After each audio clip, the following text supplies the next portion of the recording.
Въпрос номер 1. Назовете ме известен ютубър, не казвайте същото нещо като мен. Аз избрах iShowSpeed, ако сте избрали iShowSpeed, вие сте извън играта. Ако гледате това, следващата седмица ще научите добри новини, ще ракнете върху бутона плюс, за да се случи и да спечелите следващата си игра. Въпрос номер 2. Коментирайте в кой месец сте родени, имате 5 секунди.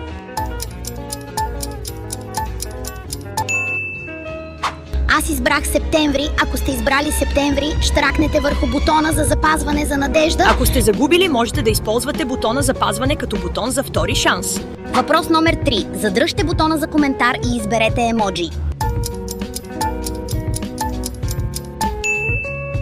Аз избрах щастливото емоджи. Ако избрахте щастливото емоджи, штракнете върху червения бутон.